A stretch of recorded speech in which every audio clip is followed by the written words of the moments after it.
حضرت عبداللہ ابن عمر ابن عاص فرماتے ہیں، توجہ رکھنا، کہتے ہیں کل شیء اکتبہ اسمع من رسول اللہ صلی اللہ علیہ وسلم، جو حضور سے حدیث سنتا لکھ لیتا، جو سنتا لکھ لیتا.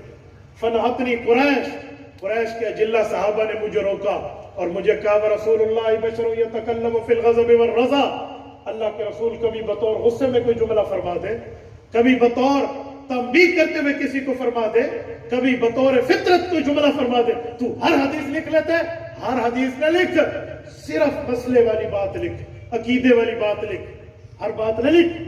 کہتے ہیں فامسکت عن الکتاب، میں لکھنے سے رک گیا. فذکرت او قال فذکر، کہ میں نے یا کسی نے جا کے حضور پاک کو کہہ دیا. کیا کہ عبداللہ لکھتا تھا، اسے روک دیا گیا. روکنے کی دلیل یہ تھی کہ حضور کبھی غصے میں، کبھی پیار میں، کبھی نرمی میں، کبھی مزاح میں، کبھی بطور فطرت کوئی بات فرمائے تو ہر جملہ لکھ لیتے، ہر نہ لکھا تھا. اللہ کہتے اللہ کے رسول نے حضرت عبداللہ ابن عمر ابن عاص رضی اللہ عنہ کو بلایا، کہا جا. وہ آ گئے. فاوما باصبعی الی فی، انگلی مبارک کو اٹھایا اور منہ مبارک کی طرف کیا. فرمایا اکتب، عبداللہ لکھو. فوالذی نفسی بیدہ ما یخرج منہ الا حق، اس اللہ کی قسم جس کے قبضے میں آپ کے نبی کی جان ہے، اللہ نے اس زبان پر پہرا دیا ہے.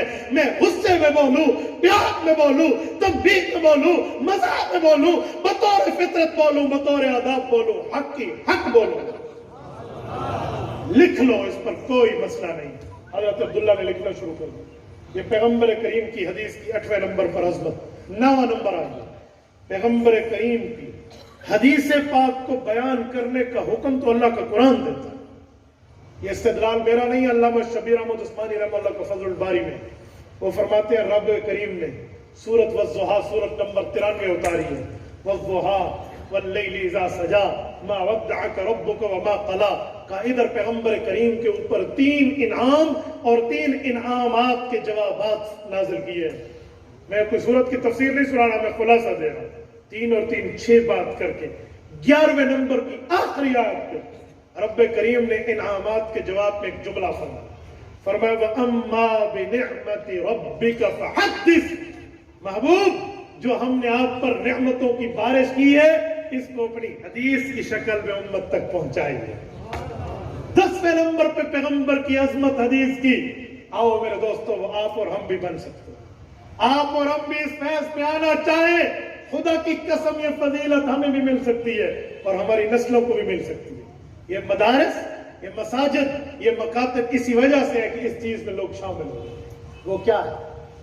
حضور پاک علیہ السلام نے دعا دی ہے اس شخص کے چہرے کو، دعا دی ہے اس شخص کی طبیعت کو، دعا دی ہے اس خوش قسمت کو جو پیغمبر کی حدیث سنے اور آگے پہنچا. کیا دعا ہے؟ آقا فرماتے ہیں نظر اللہ ممران سمع مقالتی فحفظها ووعاها واداها كما سمع. اے میرے اللہ اس شخص کے چہرے کو تر و تازہ رکھ. سمع مقالتی، جس نے مجھ سے حدیث سنی، فحفظها، اسے یاد کیا، ووعاها، مضبوط کیا، واداها كما سمع، آگے ویسے پہنچایا جیسے سنا. میرے دوستو، آؤ اس حضور پاک کے دعا میں ہم بھی شامل ہوں اور اپنی اولادوں کو بھی شامل کریں. آج کے دارالعلوم فاروقیہ کا یہ پروگرام آپ کو اور مجھے پیغام دے رہا ہے کہ اپنی اولادوں کو جہاں کالج پڑھاتے ہو، اسکول پڑھاتے ہو، یونیورسٹیز لیول تک جا کے لے کر جاتے ہو، نو ڈاؤٹ، ہمیں اس پر کوئی اعتراض نہیں ہے، لیکن جہاں دنیا پڑھایا وہاں دین پڑھاؤ. ورنہ کل قیامت میں رب پوچھے گا کہ اولاد سے بڑھ کے نعمت کوئی نہیں ہے. سورۃ تکاثر کی آخری آیت میں رب فرماتے ہیں ثم لتسألن یومئذ عن النعیم، میں قیامت میں ہر نعمت کے متعلق سوال کروں گا. عن النعیم نہیں ہے، عن النعیم ہے، یا عن نعیم من ہے. اس کا مطلب یہ تنوین تنکیر ہے، جس انگلش میں کہتے ہیں کامن ناؤن، پراپر ناؤن نہیں، معرفہ نہیں، نکرہ. اللہ نے نکرے کا لفظ اتارا یہ بتانے کے لیے کہ ہر نعمت کا سوال ہوگا. تو اولاد سے بڑھ کے نعمت اور کیا ہے؟ اگر ہم نے اس کو دین پہ نہ لگایا، گرفت ہوگی، پوچھ ہوگی، سوال ہوگا. میں اللہ جانتا ہے، میں مسجد میں بیٹھا ہوں، میں جھوٹ بولوں اللہ میرے ساتھ مدد کھینچ لے گا. میں نے ایسے جنازے پڑھائے ہیں جہاں اولاد کو اپنے باپ کا جنازہ پڑھنا نہیں ہوتا. یہ میری آنکھوں نے دیکھا ہے، میرے کانوں نے سنا ہے۔ آپ کہیں گے کیسے؟ ایک شخص کا میں جنازہ پڑھانے آ گیا اور میں نیت بتائی، نیت بتانے کے بعد منہ اس طرف کی اور یوں اٹھایا ہاتھ، تو اس کے بیٹے نے یہاں سے پکڑا، سر ایکسکیوز می، جی بولیے کیا بات ہے؟ کہتے ہیں مجھے جنازہ نہیں آتا، میں 3 بار قل واللہ پڑھ لوں۔ اور یہ اس کا بیٹا تھا، حالانکہ اللہ جانتے ہیں۔ جب اس نے مجھے یہاں پہ ہاتھ رکھا نا، میں نے سمجھا کہ بیٹا باپ کا جنازہ پڑھانا چاہتا ہوں۔ حق اچھی بات ہے، اگر اولاد اپنے والد کا جنازہ پڑھائے تو ایک اس کو تحفہ دے رہا ہے، تو میں نے سوچا کہ مجھے پیچھے ہٹ جانا چاہیے، بیٹا آ کر جنازہ پڑھائے۔ لیکن معاملہ الٹ نکلا، اس کو جنازہ آتا ہی نہیں۔ کیڈٹ کالج کے اسٹوڈنٹ ہیں لڑکے، مجھے بتایا اس تعلیم کا فائدہ کیا پڑھا ہم نے، کیا سمجھا؟ وہ تعلیم پڑھاتی ہے اولاد کو، جب تک آنکھ چل رہی ہے اور دل دھڑک رہا ہے اور نبض چل رہی ہے اور سانس آ اور جا رہی ہے، اس وقت تک اس کا فائدہ۔ تو بھائیو، اس تعلیم کو پڑھاؤ، یہ قرآن و سنت کی درسگاہ میں اولاد کو بھیجو، جو آنکھ کھلی پہ بھی فائدہ ہے، آنکھ بند ہو جائے گی اللہ نہ کرے کسی کا باپ فوت ہو جائے اور وہ امریکہ بیٹھا ہو نا، تو مولانا کو فون آئے گا، حضرت مولانا بچوں کو کہ سورت یاسین شروع کر دو۔ کوئی کہے گا ڈبل میتھ اسٹیٹ پڑھنا شروع کر دو، کوئی کہے گا بیالوجی پڑھ لو، کوئی کہے گا کیمسٹری پڑھ لو، کوئی کہے گا آپ انگلش کی کسی بک کو پڑھ لو۔ بھائی اس کا فائدہ دنیا تک ہے، اس کا فائدہ دنیا میں بھی ہے، آخرت۔ یہ قرآن و سنت ہے جس کا فائدہ قبر کو چیئے کے بندے تک پہنچتا ہے۔ تو کیوں ہم اپنی اولاد کو قرآن و سنت نہ پڑھائیں؟ اور میرے دوستو، میں ایک بات کہتا ہوں، ناراض نہ ہوں، بلکہ ہو بھی جانا تو 2 روٹیاں اور کھا لینا، میں نے بات پوری کر لینی ہے۔ ہم جب کہتے ہیں نا بچوں کو قرآن پڑھاؤ، عالم بناؤ، حافظ بناؤ، تو لوگ ہمیں پتہ ہے کیا کرتے ہیں؟ کھائے گا کہاں سے؟ کتوں کھاسی صحیح منہ کو لکھا سی، وہ کان کو ہم تھوڑی کھاسی، کھائے گا کہاں سے کا کیا مان ہے؟ کھائے گا کہاں سے؟ اچھا میں 1 منٹ یہ بات مان لیتا ہوں، کھائے گا کہاں سے، لیکن ایک بات بتاؤ، جب کھانے کی باری آتی ہے تو ساری دنیا کہتی ہے کون زیادہ کھاتا ہے؟ تو کھیلتا ہے، ہندو سارے بنے دیں مولوی زیادہ کھاتا ہے۔ تو جب آپ مانتے ہیں کہ مولوی زیادہ کھاتا ہے تو پھر اولاد کو مولوی بناؤ۔ پھر تو یہ کیوں سوال کرتے ہو کہ کھائے گا کہاں سے کھائے گا؟ یہ کیا سوال کرتے ہو؟ بس سادے آدمی ہو، ہمیں اپنی آخرت کے لیے تیار ہونا چاہیے۔ اور میں ایک بات کرتا ہوں، آج ہم اپنی اولاد کو حافظ اور عالم بنا لینا، حضرت علی المرتضیٰ کی حدیث ہے، میں تفصیلاً نہیں پڑھتا، میں بات ختم کر رہا ہوں، تفصیلی حدیث ہے، فضائل اعمال فضائل قرآن میں اٹھا کر دیکھ لینا، حضرت شیخ زکریا رحمہ اللہ حضرت علی المرتضیٰ کی بسند روایت کریں، فرمایا کہ ایک شخص کل قیامت میں آئے گا جس نے اپنی زندگی قرآن و سنت کے پڑھنے پڑھانے میں لگائی ہوگی، حافظ عالم ہوگا۔ رب کریم فرمائیں گے آؤ میں تمہیں خاص پیکج دیتا ہوں، خاص انعام، آ جا، آئے گا، فرمایا جاؤ اپنے خاندانی میں، خاندان سے ہٹ کے نہیں، خاندان میں جاؤ۔ اللہ کس لیے؟ کہ ان 10 آدمیوں کی لسٹ بنا کے لاؤ، عشرۃ من آل بیتہ کلھم وجبت علیہ النار، جن پر جہنم کا فیصلہ ہو چکا ہے، وجبت ڈیسیجن لیا جا چکا ہے، انہیں لے آؤ۔ اللہ جہنمیوں کے لیے لاؤ، فرمایا جی ہاں جہنمیوں کے لاؤ، جنتیوں کی نہیں۔ وہ آئے گی لسٹ اور رب کریم اس حافظ اور عالم کی بدولت اس کے خاندان کے 10 جہنمیوں کو جنت جانے کا آرڈر جاری فرمایا۔ یہ پیکج اس تعلیم پڑھنے والے کے لیے، اس تعلیم پڑھنے والے۔ آج ہم اپنی اولاد کو وہاں زور لگاتے ہیں دنیا پڑھانے کے لیے، لیکن دین پڑھانے کا نام ہم نہیں لیتے۔ دوستو یاد رکھنا، یہ تعلیم وہ ہے جو اس کے ساتھ لگ گیا قیامت تک اس کی نسلیں خوش رہیں گی۔ کیوں؟ قرآن قیامت تک رہے گا، بولیو رہے گا یا نہیں رہے گا؟ جتنے دوست بیٹھے ہو سب بولیے، قرآن قیامت تک رہے گا یا نہیں رہے گا؟ تو ہماری اولادوں کا نام بھی قیامت تک رہے گا۔ جب کہتے ہیں میں نے اس قرآن سے پڑھا، ان قاری سے، اس عالم سے، اس محدث سے، اس محدث سے، یہ بھی قیامت تک چلے۔ اور میرے دوستو، اسی لیے اپنی اولاد کو قرآن و سنت ضرور پڑھاؤ، ضرور پڑھاؤ۔ آپ کاروباری بیٹھے ہیں، مدرسے والے بیٹھے ہیں، اسکول والے بیٹھے ہیں، آپ دفتروں والے بیٹھے ہیں، ایک بات مجھے بتائیں، ہم 2-4 چیزیں اپنے گھر میں طے کر کے رکھتے ہیں۔ Number 1 family doctor. Family doctor کیا مانا؟ یہ ہمارا گھریلو ڈاکٹر ہے، ایک ہمارا ذاتی ڈاکٹر ہونا چاہیے، یہ ہمارا جو ہے نا کیا کہتے ہیں فیملی ڈاکٹر ہے۔ اسی طرح جس کے کاروبار ہو، گوشوارے اس میں بھرنے ہو، یا FBR کو سالانہ ٹیکس کا حساب ہو، تو وہ لیگل ایڈوائزر رکھتا ہے اپنے پاس، قانونی مشیر۔ مجھے قانون میں کبھی کوئی خلجن، کوئی الجھن، کوئی اشکال آئے گا تو یہ سالو کر لے گا، یہ حل کر لے گا۔ اسی طرح ہم ایک بزنس والا اپنے پاس ایڈوائزر رکھتے ہیں جو ہمارے کاروباری مشیر ہوتا ہے، تو کیا اچھا ہوتا کہ ہم اپنا آخرت کا ایک شفیع بھی بنا لیتے ہیں، اپنے گھر میں آخرت کا شفیع بھی بنا لیتے ہیں۔ اور ساتھ میں ایک بات یہ بھی کہتا ہوں، یہ آخرت کا شفیع وہ ہے جو تمہاری گردن جہنم سے چھڑائے، ہماری گردن جہنم سے چھڑائے۔ میں نے اپنی اولاد کو اسکول چھڑا کر مدرسے بٹھایا، میرے بیٹے نے ماشاءاللہ جب پہلا پارہ حفظ کیا، لوگ پورے قرآن پر جتنا خیرات کا اہتمام کرتے میں نے پہلے پارے پہ کیا۔ جو بیٹا کہہ رہا تھا ابو میں قرآن کا حافظ تھوڑی بناؤں، آپ اتنی خوشی کر رہے ہیں۔ میں نے کہا سن، امام اعظم ابو حنیفہ رحمہ اللہ کے بیٹے نے جب پہلا پارہ حفظ کیا تھا تو انہوں نے اپنے استاذ کا جو اکرام کیا تھا، لوگ اس طرح حفظ والوں کا نہیں کرتے، جو ایک پارے پہ کیا تھا۔ میں نے کہا ایک بات ذہن میں رکھنا، اب میں مر بھی جاؤں نا، یہ تیرا ایک پارہ میری بخشش کے لیے کافی۔ اسکول والی تعلیمیں چلتی ہیں، ہم نے بھی پڑھا اور میں نے کالج ٹاپ کر کے پڑھا۔ مجھے آج بھی اپنے اسکول کالج کی تعلیم پر کوئی فخر نہیں ہے، میں نے ٹاپ کر کے پڑھا۔ آپ میرے وہاں جا کر میرے نمبر دیکھیں، میرا وہاں پر گریڈ دیکھیں۔ میں نے کبھی دنیا میں اپنے اسکول کی تعلیم کو اپنا انٹروڈکشن اور تعارف نہیں بنایا۔ میں کہتا ہوں دنیا میں بھی ہم اس مسجد اور مدرسے کے تعارف پہ رہے اور آخرت میں بھی اسی تعارف پہ رہے، تو اپنی اولاد کو ہمیں لگانا چاہیے، لگائیں گے نا؟ اور یہ بھی ذہن میں رکھیں کہ مولوی بنے گا، مولوی دہشت گرد نہیں ہوگا۔ لوگ سمجھتے ہیں مولوی دہشت گرد ہے، مولوی جیسا پرامن کوئی ہوگا، مولوی دہشت گرد نہیں ہے، علماء پرامن ہے، علماء پر دہشت گردی ہوتی ہے، انہوں نے آج تک کسی پر دہشت گردی نہیں، وہ پرامن لوگ ہیں۔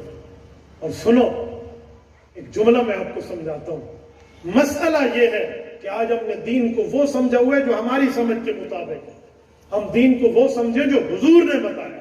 میں آج جمعہ میں بھی گفتگو کرتے ہوئے ڈی اے خان میں کہہ رہا تھا کہ حضرت شیخ زکریا رحمہ اللہ نے جہاں قرآن پاک کی تفسیر کے بارے میں فضائل قرآن لکھی ہے، حدیث کے بارے میں فضائل درود شریف لکھی ہے، اوجز المسالک لکھی ہے، وہاں پر کوکب الدری کا حاشیہ لکھا ہے، کواکب الدراری کا حاشیہ لکھا ہے، اس طرح لام الدلاری کا حاشیہ لکھا ہے، کنز المتواری لکھی ہے، شرح بخاری لکھی ہے۔ یہ ساری کتابیں لکھنے کے ساتھ حضرت شیخ زکریا رحمہ اللہ نے تصوف پہ بھی لکھا ہے، مدارس پہ بھی لکھا ہے، اور دین کے تحفظ پہ بھی لکھا ہے، اور اسلام اور سیاست پہ بھی لکھا ہے۔ حضرت شیخ زکریا رحمہ اللہ کی کتاب ہے اسلام اور سیاسیات۔ کیوں؟ وجہ یہ ہے کہ آج ہمارے نوجوان جو ہیں وہ تبلیغی جماعت کو دین سمجھتے ہیں، مدرسے کو دین سمجھتے ہیں، مسجد کی امامت کو دین سمجھتے ہیں، خانقاہ کے تصوف و اللہ اللہ کو دین سمجھتے ہیں۔ اگر بات آ جائے سیاستدان اسلامی علماء پہ تو وہ کہتے ہیں اسلامی سیاستدان کہاں سے ہے، ان کو اسلام کی فکر نہیں ہے، اسلام آباد کی۔ یہ مائنڈ، آپ کو پتہ ہے یہ مائنڈ کب بنا؟ یہ 1974 میں بنا۔ کیوں؟ 1974 کی لیجسلیٹو اسمبلی میں قائد ملت اسلامیہ مولانا مفتی محمود رحمہ اللہ، مرد حریت مولانا غلام نواز ہزاروی رحمہ اللہ، اور بریلوی دیوبندی اہل حدیث کی تمام قیادت نے مل کے مرزا قادیانی کے پروردے سے جو بحث کی تھی، اور اس نے کفر پیش کیا، انہوں نے اسلام پیش کیا۔ 13 دن وہ ختم نبوت کے خلاف دلال کے اوپر سامنے آیا، اور ان سیاسی علماء نے جو قادیانیت کی تابوت میں کیل ٹھونکے تو اسلام جیت گیا اور کفر ہار گیا، اور اس وجہ سے ایک قانون بنا، اور وہ قادیانی ذلیل و خوار ہو کر اپنے آقاؤں کے پاس لندن جا کے بیٹھے۔ تو پھر قادیانیوں نے ایک نیریٹو بنایا، بیانیہ بنایا، موقف بنایا کہ انہیں کہو مسجد کا امام صاحب بہت اچھا ہے، دیندار ہے، نمازیں پڑھاتا ہے، خطیب بہت اچھا ہے، جمعہ کی تقریر کرتا ہے، دین سناتا ہے، ماشاءاللہ ہمارے تبلیغی جماعت کے بزرگ بہت اچھے ہیں، اللہ اللہ کرتے ہیں، خانقاہ والے بہت اچھے ہیں، تصوف سناتے ہیں، دل پر انگلی رکھ کے دل کو پاک صاف کرتے ہیں، مدرسے والے بھی اچھے ہیں، تعلیم والے بھی اچھے ہیں، تجوید والے بھی اچھے ہیں، سیاسی مولوی اچھا نہیں ہے، اس کو چھوڑ دو۔ کیوں؟ قادیانی کو چوٹ لگی تھی تو سیاسی مولوی کی لگی تھی۔ ڈیوائیڈ اینڈ رول، تقسیم کرو اور اپنا الو سیدھا کرو، اس اصول کے تحت انہوں نے یہ بیانیہ بنایا۔ اور میری امت کا وہ نوجوان جس کے دل میں دین کا درد ہے لیکن دین کا علم نہیں، دین کا درد ہے، وہ دین کا درد رکھتا ہے لیکن دین کا علم نہیں ہے، تو اس نے بھی سیاست سے انکار کر دیا۔ حالانکہ قرآن کریم سیاسی آیات موجود ہیں قرآن کریم میں، تمہیں نظر نہ آئے تو میں دکھاتا ہوں. اجعلنی علی خزائن الارض، سورۃ نمبر 12 سورۃ یوسف کھولیے. حضرت یوسف علیہ السلام نے فرمایا میں بطور امیدوار وزیر خزانہ ہوں. وزارت خزانہ کو امیدوار بننا سیاست اسلامیہ سنبھالنا نہیں ہے تو کیا ہے؟ یا داؤد انا جاننا کی آیت حضرت داؤد کے لیے ان کی سیاست کو سنبھالنے کے لیے. وسلیمان الریح غدو اشار ورواء اشار، حضرت سلیمان قوم کے بادشاہ بھی تھے، نبی بھی تھے، اسلامی سیاست بھی سنبھالی، نبوت بھی سنبھالی. یہ قرآن کی آیات کہاں جائیں گے؟ اگر اسلامی سیاست تو وجود ہی نہیں ہے تو یہ قرآن، میں تو 3 پیش کی ہے، میں کئی پیش کر سکتا ہوں. اور آؤ حدیث پاک پر، یہ قرآن و سنت کی عظمت ہے نا. اور میں سنت پر ایک عظمت اور دیتا ہوں، سیاسی حوالے سے میرے پاک پیغمبر کی حدیثیں موجود ہیں، ایک نہیں کئی ہیں. صحیح بخاری جلد اول کتاب الانبیاء باب ذکر بنی اسرائیل، حضرت ابو ہریرہ رضی اللہ عنہ راوی ہے. اللہ کے رسول نے فرمایا، سنے یہ پیغمبر کی حدیث کو دل پہ تعویذ بنا کے لکھ لینا. کانت بنو اسرائیل تسوسهم الانبیاء کلما ہلک نبی خلفہ نبی وانہ لا نبی بعدی فسیکون بعدی خلفاء فیکثرون. میرے آقا نے فرمایا لوگوں، انبیاء کرام آتے، بنی اسرائیل کے دور سے انبیاء بھی آتے، وہ نبی بھی ہوتے، اسلامی سیاست دان بھی ہوتے. یہ حضور نے فرمایا. اگلا جملہ فرمایا کلما ہلک نبی خلفہ نبی، ایک نبی دنیا سے جاتا، رب اس کے بعد اس کا جانشین نبی بھی بناتا، اسے اسلامی سیاست دان بھی. اور اپنا فرمایا میں انا، جو میرا معاملہ ہے، انہ لا نبی بعد، میرے بعد نیا نبی پیدا نہیں ہے. آپ کو اور میرا ایمان ختم نبوت کا ہے یا نہیں ہے؟ بولیے، ہاتھ کھڑا کر کے مجھے بتائیں کیا رسول اللہ صلی اللہ علیہ وسلم کے بعد نیا نبی پیدا ہو سکتا ہے؟ حضور اقدس صلی اللہ علیہ وسلم کے بعد نئی نبوت آ سکتی ہے؟ نئی شریعت کو مانا جا سکتا ہے، تسلیم کیا جا سکتا ہے؟ جی نہیں. حضور نے فرمایا انہ لا نبی بعدی، میرے بعد نیا نبی نہیں آئے گا. سوال اٹھتا تھا کیا اسلامی سیاست بھی ختم ہو گئی ہے؟ نبوت کا کام ختم تو سیاست اسلامیہ بھی ختم. تو سوالیہ نظروں سے صحابہ کرام نے رسول اللہ کے چہرے اقدس کو دیکھا. حضور سمجھ گئے. رسول اللہ نے جواب دیا، فرمایا فَسَيَكُونُ بَعْدِي خُلَفَاءَ. اللہ کہو لوگوں، سیاست اسلامیہ نہیں ختم ہوئی، میرے بعد علماء میرے خلفاء بن کر اسلامی سیاست دان بن کے آئیں گے. یا رسول اللہ کوئی 1-2 ہوں گے؟ فرمایا جی نہیں، فیکثرون، ایک نہیں کئی آئیں گے. یہ پیغمبر کی حدیث ہے جسے پڑھ کے مولوی صحیح بخاری پڑھ کے سر پہ دستار فضیلت رکھتا ہے. ایسے اس کے سر پہ دستار فضیلت نہیں آتی جب تک صحیح بخاری کی اس حدیث سمیت ساری حدیث کو ٹاپ نہ کرے. تو جب حضور پاک نے بھی اسلامی سیاست کی بات کی ہے، اللہ بھی اسلامی سیاست کی بات کرتا ہے، انبیاء بھی کرتے ہیں، قرآن بھی کرتا ہے، حدیث بھی کرتی ہے، تو ہم قادیانیوں کی بات مان کے کہے سیاست دان اسلامی جو ہم انہیں نہیں مانتے؟ بھائی آپ کے دل میں دین کا درد ہے تو دین کا علم بھی ہے. اور سنے میں ایک جملہ کہتا ہوں، 2 سید زادوں کو پیش کرتا ہوں. امیر شریعت سید عطا اللہ شاہ بخاری، اللہ اس کی قبر پہ کروڑوں اربوں رحمت نازل. کون ہوگا جو عطا اللہ شاہ بخاری سے واقف نہ ہو؟ 1953 کی تحریک چلائی ختم نبوت کی، 10 لاکھ آدمی گھر سے بے گھر ہوا، 1 لاکھ زخمی ہوا، 10,000 نوجوان شہید ہوئے، لیکن اسلامی قانون اسلامی اسمبلی میں نہیں بن سکا. اسمبلی تو قوم کے اسلام کے نام پہ بنی تھی، ملک کلمے کے نام پہ بنا تھا، قانون نہیں بنا. کیوں؟ تبلیغی جماعت کی طاقت ساتھ تھی، تصوف کی طاقت ساتھ تھی، مدرسوں کی طاقت ساتھ تھی، اس طرح تعلیم کی طاقت ساتھ تھی، خانقاہ والے ساتھ تھے. اسلامی سیاست اس وقت علماء کے پاس نہیں تھی.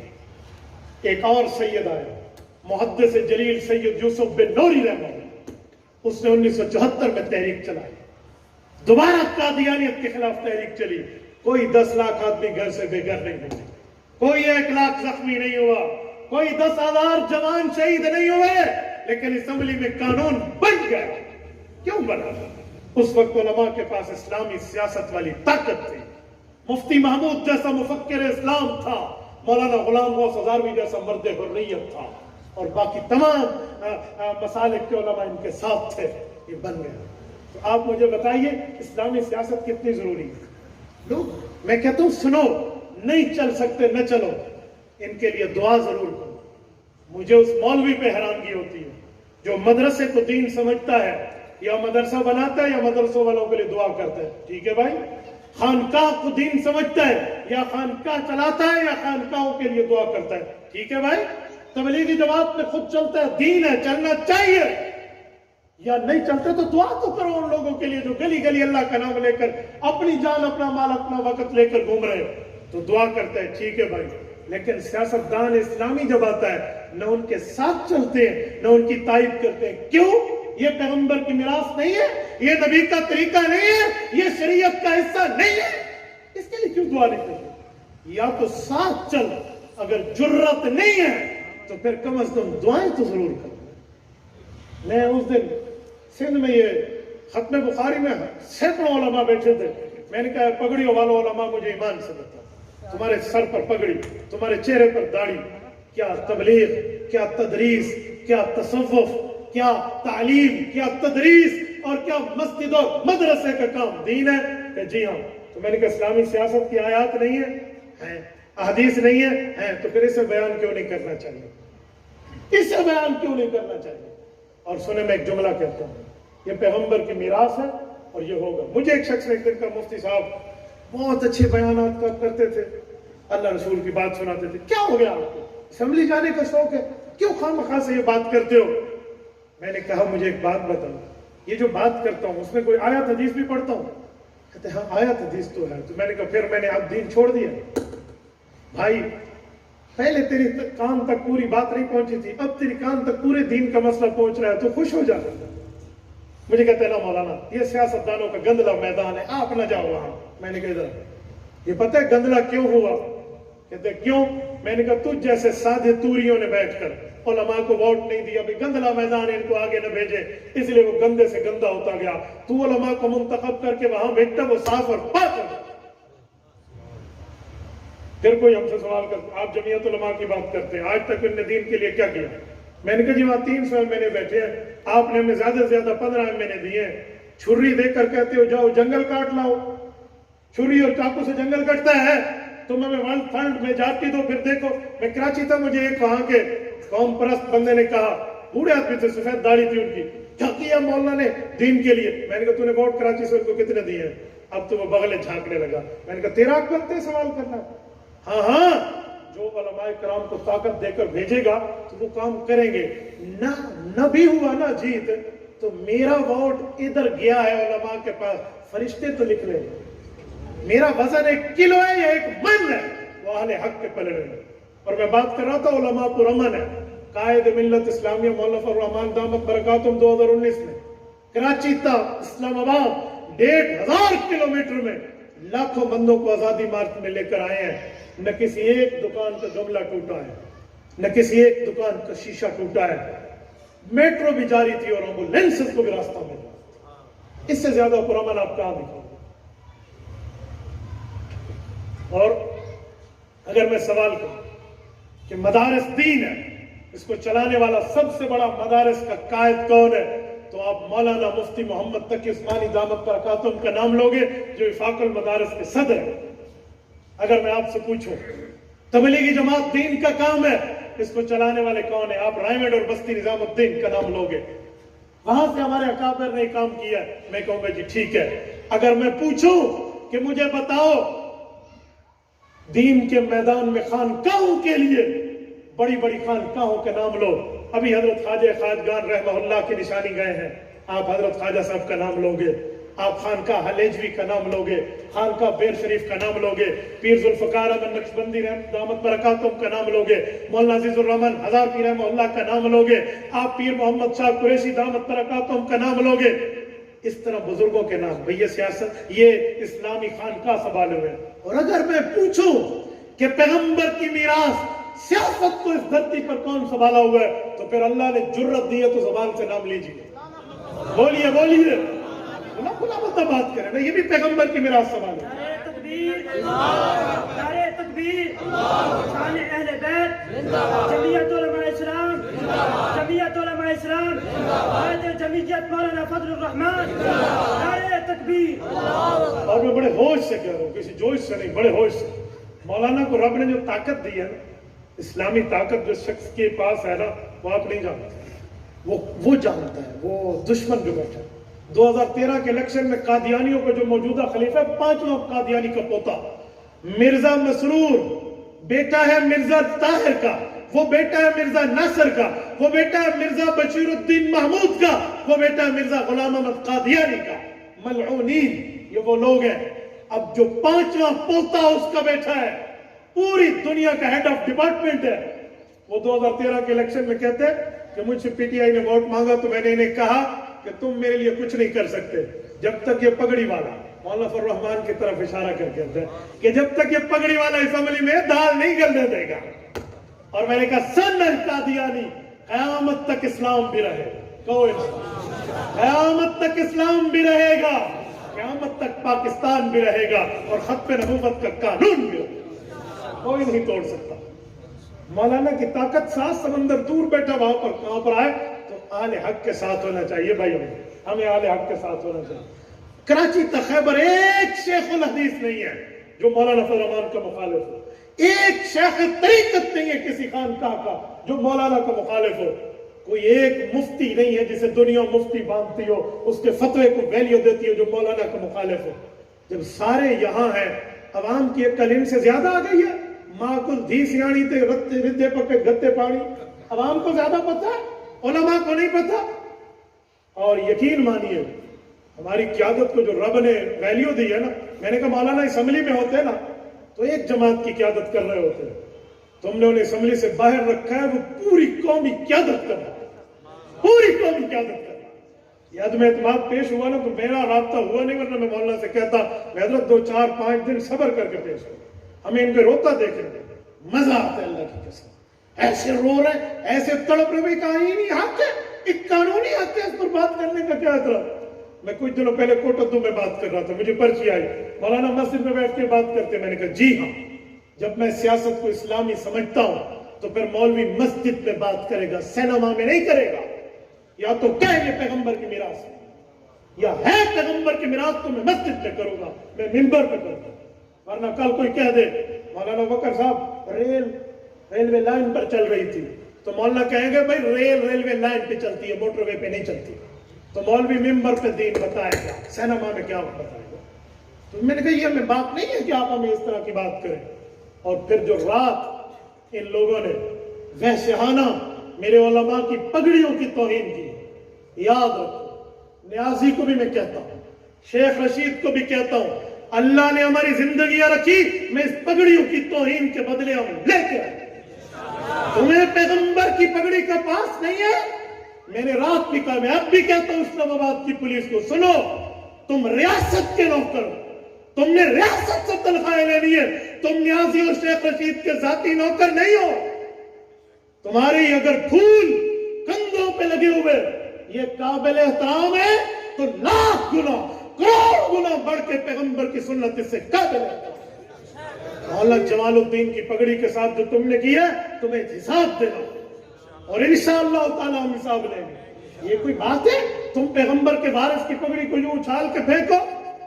خدا کی قسم ان لڑکوں کو کہتا ہوں جنہوں نے رات پگڑی کے ساتھ مذاق کیا کہ اللہ کیا تمہیں جواب دینا ہوگا، تمہیں معافی مانگنا کہ اب پیغمبر کی سنت میں تم سیاسی اختلافات اپنی جگہ، لیکن جو آپ نے سنت کی بات کی ہے، لیکن یہ نہیں بچے گا، یاد رکھیں۔